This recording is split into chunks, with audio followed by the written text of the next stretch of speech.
अस्सलामुअलैकुम sir. Sir आपकी voice नहीं आ रही। जी बेटा, अब आ रही है। Yes sir. सर कब से आपका माइक ऑफ था? जी जी, I am sorry, I am sorry, I am sorry. अच्छा ठीक है बेटा, तो मैं ये कह रहा था कि देखें, ये एक्सक्यूज नहीं हो सकता कि भाई चूंकि फला मजबूरी है इसीलिए ये जुर्म जाके करते हैं लोग। तो बेटा देखें, ये मजबूरी कोई वजह नहीं बन सकती किसी क्राइम के लिए।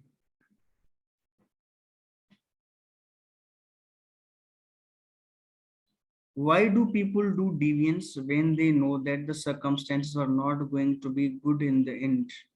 लोग क्यों जुर्म करते हैं अंजाम जानते हुए भी? बेटा देखें, अंजाम वो लोग नहीं जानते इस चीज का। क्योंकि अगर अब देखें, सिगरेट पीना लिखा होता है उसके ऊपर कि भाई ये जो कैंसर की वजह है, कैंसर आपको जो है यानी हो सकता है, लेकिन वो फिर भी सिगरेट पीते हैं। क्यों? क्योंकि बेटा जो नुकसान है वो अभी दूर है, नुकसान अभी दूर है, लेकिन इस गलत काम का जो फायदा वो अभी मिल रहा है। ठीक है, नुकसान तो जब होगा देखा जाएगा, ये लोग करते हैं। तो बेटा नुकसान उनको दिखाई नहीं दे रहा होता, बल्कि फायदा दिखाई दे रहा होता है। इसीलिए वो वक्ती फायदे को अवेल करते हैं कि चलो भाई, अभी तो ये चीज मिल रही है, बाद में जो कुछ होगा देखा जाएगा। ठीक है बेटा, तो वो अपने अंजाम को अपनी नजर के सामने रखते ही नहीं है, बल्कि वो कहते हैं कि भाई, एक वो सिंधी की कहावत है ना, जडो का मी है तडो क्यों चिकूं, यानी जब बरसात होगी तब कीचड़ होगा तब जाके हम उसको साफ करेंगे, अभी क्यों सोचे हम इस चीज का। ठीक है, तो अंजाम नजर के सामने नहीं होता उनका, इसीलिए वो गलत काम कर रहे होते हैं। If we are labeling someone positively and they get motivated in negative acts, are not we responsible for the negative act? बेटा देखें, पॉजिटिवली कैसे कैसे, मुझे ये समझ में नहीं आ रहा कि अगर आप किसी को पॉजिटिव वे में यानी लेबल करते हैं और वो जाके कोई गलत काम करें। ठीक है, आप किसी को कहते हैं कि भाई तुम तो टाइगर हो, तुम तो सुपरमैन हो, तुम तो जीनियस हो, और वो जाके कल गलत काम करे। बेटा ऐसा हो नहीं सकता, और अगर होगा भी तो यू आर नॉट रिस्पॉन्सिबल। आपने पॉजिटिव इनपुट ही दिया है, अब उसका आउटपुट नेगेटिव कैसे बन गया, you are not responsible for that. There might be other intervening factors which may have caused this phenomenon. Sometimes people do deviance while they have strong relationships. How do we control it? अच्छा बेटा देखें, कभी कभी यानी लोग जुर्म करते हैं, उनके ताल्लुकात भी बहुत बड़े स्ट्रांग होते हैं। इस आपके इस सवाल से जो मैं समझाऊं वो ये कि देखें, उसकी फैमिली भी उसके साथ बहुत प्यार करती है, प्यार करने वाले लोग होते हैं, फिर भी वो डिविएंस करते हैं। तो बेटा देखिए, उनका प्यार ही कभी कभी उनको बुरा बना देता है। ये नहीं, हाँ, सिर्फ बुरी कंपनी ही आपको बुरा नहीं करती, बल्कि जो माँ बाप का हद से ज्यादा लाड और प्यार होता है ना, वो भी इंसान को बिगाड़ देता है। एक सादा सा मैं आपको मिसाल दूं कि अगर चाय में आप हद से ज्यादा चीनी डाल देंगे तो क्या होगा, वो चाय पीने लायक नहीं हो जाएगी।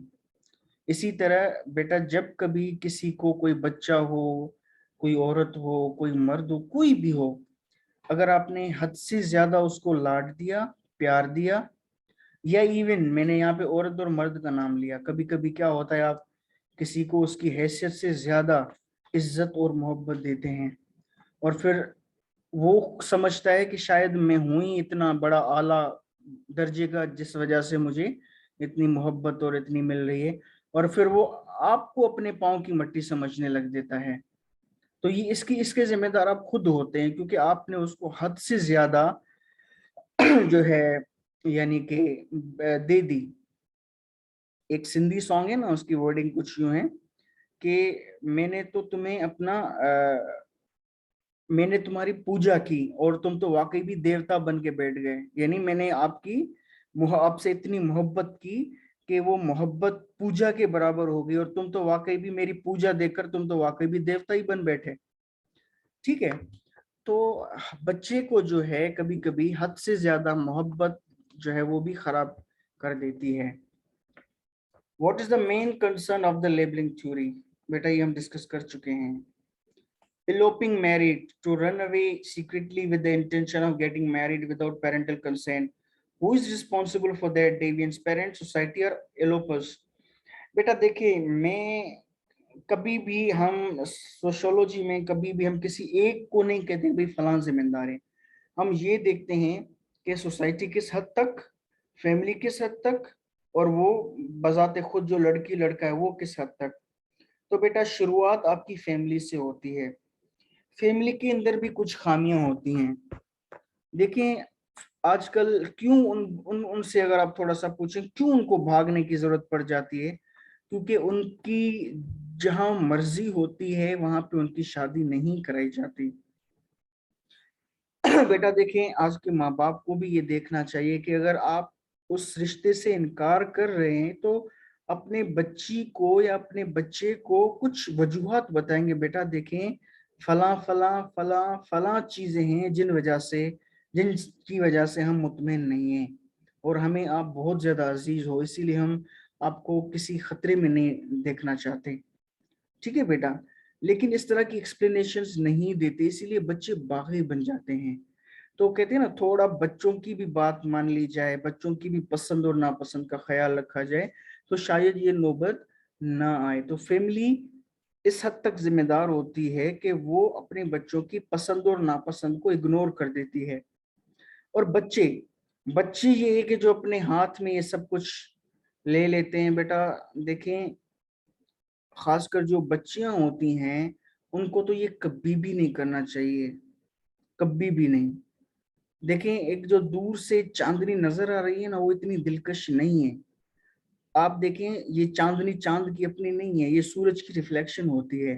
तो कुछ चीजें जो दूर से हमें अच्छी दिखाई दे रही होती हैं, जब आप नजदीक जाते तो वो वैसी बिल्कुल भी नहीं होती। आप ऐसे कपिल से इंटरव्यू जाके करें और फिर देखें कि उनका 6 माह में वो मोहब्बत खत्म हो गई थी, फिर वो रो रहे थे कि भाई हमने ये चीज क्यों की।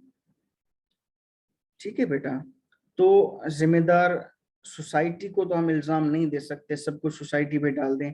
सोसाइटी कौन है? आप और हम सोसाइटी हैं। तो वालिदैन की भी गलती है 50%, 50% बच्चे की भी गलती है। चलो अगर माँ बाप नहीं भी मान रहे तो भाग जाने से बेहतर है कि आंखें बंद करके, जैसा कि आपका दीन कहता है, माँ बाप के आगे बिछ जाओ। बिछ जाने का मकसद क्या है? अपने आप को कुर्बान कर देना, कि जैसे आप सोच रहे हैं, मुझे यकीन है कि आपका फैसला गलत हो सकता है, आपकी नीयत कभी गलत नहीं हो सकती।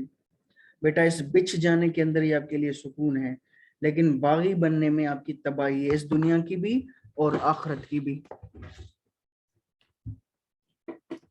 अच्छा, however, a company of bad friends could make anyone bad. Is it possible that either of them would able to make them good?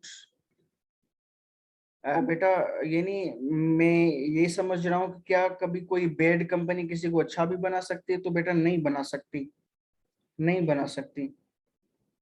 Bad की कंपनी हमेशा बैड ही बनाएगी। आप अगर आग के पास बैठेंगे तो आपको ठंडक नहीं लगेगी, वहां से तपश मिलेगी। और आप अगर एसी एयर कंडीशन के पास बैठेंगे तो आपको तपश नहीं बल्कि आपको ठंडक मिलेगी। स्टिग्मा कैन बी से एनी काइंड ऑफ स्कैंडल। जी बेटा, स्कैंडल स्कैंडल भी कह सकते हैं। किसी पर कोई यानी इल्जाम लग जाता है कि भाई फला ने ये गलत काम किया है, स्कैंडल उसका बन जाता है, तो उस पर स्टिग्मा लग जाता है कि भाई हम इस बंदे को क्या समझ रहे थे और क्या निकला। बिल्कुल बेटा, ये भी एक टाइप हो सकती है स्टिग्मा की। How does labelling theory affect people? कैसे अफेक्ट करती है? बेटा मैंने पहले भी कहा कि जैसे लोग आपको लेबल करते हैं आप वैसे ही बन जाते हैं। लेकिन बेटा एक बात मैं आपको बताऊं कि कभी कभी कुछ एक्सेप्शंस भी निकल आती हैं। यानी एक टीचर ने कहा कि भाई इनसे तो कुछ नहीं होगा। जैसे आपने देखा कि 3 इडियट में टीचर कहता है कि ये जो दो हैं, राजू और फरहान, अगर इनको कोई जॉब दे तो मेरी मूछें काट लीजिएगा, इनको मिलेगी नहीं। अब आप देखें, टीचर कह रहा है, लेबल कर रहा है कि ये तो ना अहल हैं इसलिए इनको नहीं मिलेगी। लेकिन उनका फ्रेंड होता है जो उनको मोटिवेट करता है कि नहीं भाई तुम कर सकते हो, तो वो बाकायदा वो कर जाते हैं। तो जब ये भी होता है कि कोई आपको नेगेटिव करता है कि भाई तुम तो जाहिल हो, तुमसे कुछ नहीं होगा, कभी कभी जो आला ज़र्फ इंसान रखता है ना, अगर उसको कोई एक बात कहे, वो कहता है मैं तुम्हें करके दिखाऊंगा कि मैं ना अहल नहीं बल्कि मैं अहल हूँ। तो कभी कभी कुछ लोग यानी इस तरह से उस चीज को चैलेंज लेते हैं और फिर वो टोटली अपोजिट प्रूव करते हैं। तो बेटा ये चीज भी होती है लेबलिंग में। अच्छा,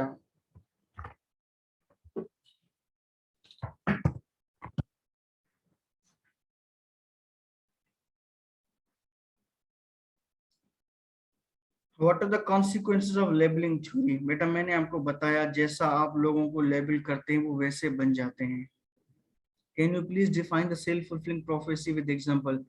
बेटा self fulfilling prophecy, self fulfilling prophecy यानी जो अल्फाज कहे जा रहे हैं वो अल्फाज हकीकत का रूप धार देते हैं, हकीकत का रूप धार देते हैं। फॉर एग्जाम्पल, आपने कहा, कभी कभी आपने देखा है कि कुछ मासूम किस्म के लोग होते हैं। आप कहते हैं यार ये बंदा जो है ना फलां बड़ा सखी बंदा है, अल्लाह ने इसको बड़ा दिल दिया है माशाल्लाह, ये जाता है तो यानी कि कैंटीन पे किसी को बिल भरने ही नहीं देता। अब वो बेचारा जाए और आपका बिल वहां पे करके आए। ठीक है, आपने देखो उसको सखी बोल दिया, एक अच्छा वर्ड आपने उसके लिए बोल दिया और उसको अच्छा लगा उस अल्फाज से और वो बाकायदा वो सखी बन गया। तो जब अल्फाज का इनपुट डाला जाए और आउटपुट आउटपुट में बिल्कुल वो बंदा वैसा ही बन जाए तो उसको कहते हैं सेल्फ फुलफिलिंग प्रोफेसी। बेटा ये सेल्फ फुलफिलिंग प्रोफेसी खास करके अगर मैं आपको कहूं कि हमारी जो शादीशुदा जिंदगी होती है उसमें बहुत बड़ा रोल प्ले कर रही होती है। कभी कभी बीवी यानी शक करती है शोहर पे, तुम तो हो ही बेवफा, ये हो वो हो, तो वो फाइनली बन के दिखाता है। ठीक है बेटा, लेकिन अगर आप जो है उसको कहें कि भाई नहीं आप बहुत अच्छे हैं, आप में कोई खामी नहीं है, आप आपने अक्सर देखा है कि हम इस्लाह कर रहे होते हैं, तुम अपनी ये चीज तब्दील कर दो, तुम अपनी ये चीज तब्दील कर दो, और उस बंदे में एक खामी निकालते हैं तो वो बंदा एक खामी को कवर नहीं करता बल्कि दो और पैदा पैदा कर लेता है। लेकिन जब आप ये कहते हैं कि भाई तुम परफेक्ट हो, तुम जैसी भी हो परफेक्ट हो, तुम अपने आप को ये नहीं मेरी खातिर कुछ भी आप तब्दील ना करें, आप बस बहुत अच्छे हैं, आप उसको बहुत अच्छे कहें, वो बिल्कुल अच्छा बन के दिखाएगा। आपकी बेगम फॉर एग्जाम्पल अगर कोई यहाँ पे शादीशुदा है बच्चा, तो ये नहीं अगर वो चाय अच्छी नहीं भी बनाती तो आप कहें माशाल्लाह आपकी चाय बड़ी अच्छी होती है, आप उसकी बुरी चाय को भी अच्छा कहें, अगली बार देखिएगा उसका नतीजा वो अच्छी बनाएगी। ठीक है बेटा, तो ये इसको हम सेल्फ फुलफिलिंग, सेल्फ यानी खुद, फुलफिलिंग यानी पूरा करना, प्रोफेसी यानी जो बात कही जा रही है वो खुद ब खुद उन अल्फाजों की वजह से ही पूरा हो जाती है, उसको हम कहते हैं सेल्फ फुलफिलिंग प्रोफेसी।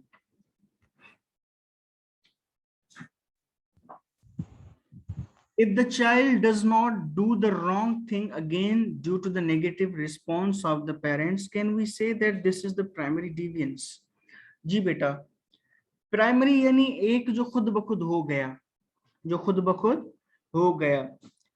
अब यानी सेकेंडरी कहां से शुरू होता है? जब सोसाइटी उस प्राइमरी डिविएंस को लेबल करती है और फिर उस लेबल के बाद फिर सेकेंडरी शुरू हो जाता है। जी बेटा बिल्कुल आपने सही यानी मिसाल दी है प्राइमरी डिविएंस की।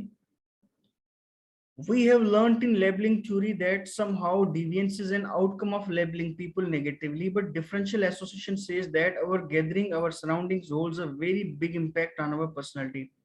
If a person in our gathering has some positive but negative qualities as well, and we cut off that particular person from our gathering because of that, so we are not indirectly labeling a person.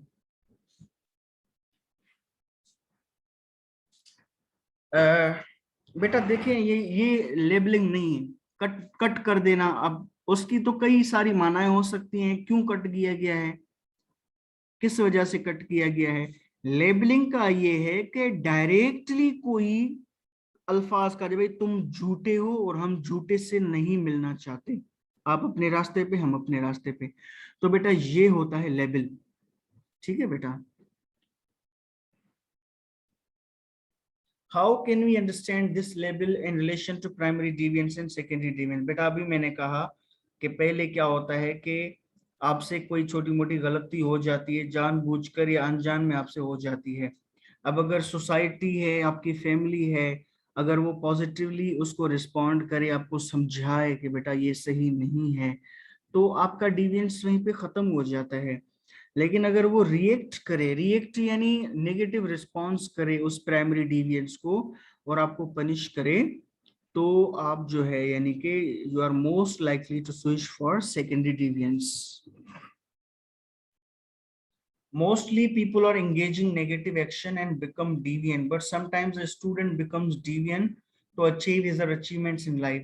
So people also criticize him. For instance, if any student does only study, don't do outing with friends, so that student gets these types of comments. पढ़ पढ़ के अंधा ना हो जाए, ये तो मामू है. What should do that student at that time? अच्छा देखिए बेटा, ये चीजें आपके लिए पॉजिटिव यानी रखती हैं। इन चीजों को कभी भी देखें, लोग आपको अपने हिसाब से चलाना चाहते हैं, वो आपको चाबी देना चाहते हैं। वो कहते हैं कि आप अब तेज भागो तो आप तेज भागने लग जाते हैं, वो कहते हैं अब आहिस्ता भागो तो आप आहिस्ता भागना शुरू कर देते हैं। तो बेटा इस तरह के लोगों पे ये कमेंट्स असर करते हैं। बाकी कुछ लोग होते हैं वो अपनी अपनी फितरी रफ्तार के हिसाब से चलते हैं, ना तो कोई तारीफ उनको तेज भगा सकती है, ना तो कोई तनकीद उनको आहिस्ता कर सकती है। तो ऐसे लोग भी होते हैं। जैसा कि हमने पढ़ा कि जिसको अपनी फैमिली की परवाह नहीं होती वो गलत काम करता है, तो क्या उसको अपनी भी परवाह नहीं होती कि गलत काम के रिजल्ट्स में उसको कोई लॉस ना होगा ना हो? अगर उसको अपनी परवाह नहीं होती तो इसकी एग्जांपल में हम टेररिस्ट सपोज कर सकते हैं। जी बेटा बिल्कुल। अच्छा टेररिस्ट जो होते हैं, आप तो यूं समझे कि वो किसी मकसद, उनका कोई मकसद होता है, वो अपनी कोई आइडियोलॉजी के हिसाब से वो चीज कर रहे होते हैं, और वो अपने हिसाब से बहुत बड़ी यानी सोच रहे होते हैं कि हमें आगे जन्नत मिलेगी, ये मिलेगा, या कुछ और चीज किसी और मुल्क में अगर हो तो, यानी कि वो किसी आइडियोलॉजी के लिए लड़ रहे होते हैं और उसके लिए वो यानी अपने आप को कर रहे होते हैं, मार रहे होते हैं। लेकिन ये जो आपका सवाल है कि अब परवाह, कभी कभी आप यूं समझें कि कुछ लोग जो है वो उनकी मौत हो चुकी होती है। आपको पता है मौत दो तरह की होती है, एक होती है आपकी जिस्मानी मौत जो कि दुनिया को पता चलता है, और एक होती है आपकी रूहानी मौत। आप कब मर चुके होते हैं आपको खुद पता नहीं चलता कि मैं कब मर चुका हूं। और फिर होता क्या है, आपका वजूद एक चलती फिरती कब्र होता है, और वो कब्र के अंदर वो लाश, रूह की लाश पड़ी होती है। वो कब का बंदा मर चुका होता है, ठीक है, उसको ना किसी का एहसास होता है, ना किसी को नुकसान होने की परवाह होती है उसको। इस तरह का बंदा होता है जिसको यानी परवाह ही नहीं होती को किसी को मैं नुकसान पहुंचा रहा हूँ या क्या मुझे। अक्सर ये जो टारगेट किलर या इस तरह के जो लोग हैं ना, ये इनको आप इस कैटेगरी में ला सकते हैं। ठीक है बेटा, तो एहसास जब उनका मर जाता है, दूसरे का एहसास मर जाता है, सिर्फ अपना वजूद सामने होता है, ठीक है, फिर वक्ती फायदों के लिए फिर अपना बड़ा नुकसान करने के लिए भी ये लोग तैयार हो जाते हैं, लेकिन पता ही नहीं होता इनको कि हमें कोई नुकसान भी हो सकता है। अच्छा बेटा एक इंपॉर्टेंट बात बताऊं कि कभी कभी क्या होता है कि आपकी अपनी फैमिली भी आपके क्राइम में आपके साथ होती है, यानी बंदा गलत काम कर रहा होता है, उसके फवायद फैमिली को मिल रहे होते हैं, ठीक है, फैमिली को उसके फायदे पड़ रहे होते हैं, फैमिली उसको रोकती नहीं है। एक कैदी था ना, उसको सजा मौत हो गई, तो उसने कहा कि आपकी आखिरी ख्वाहिश क्या है? उसने कहा मेरी माँ को लाया जाए। उसकी माँ को लाया गया तो उसने कहा कि मैं इसके गाल पे प्यार करना चाहता हूँ, तो उसको वो बाइट करता है वहां पे। तो लोगों ने डांटा कि भाई तुम तो मरने वाले और अपनी माँ को काट रहे हो। उसने कहा इसकी वजह से मैं आज तक तहदार पे हूँ, जब मैं पहली बार कोई गलत काम करके आया था तो उसने मुस्कुरा कर वो चीज मुझसे ना ली होती, बल्कि दो थप्पड़ मार दिए होते, तो मैं आज इस जगह पे नहीं होता। ठीक है बेटा। अच्छा बेटा ये आखिरी मिनट चल रहा है, हम इंशाल्लाह 5 मिनट के बाद दूसरे सेशन में मिलते हैं।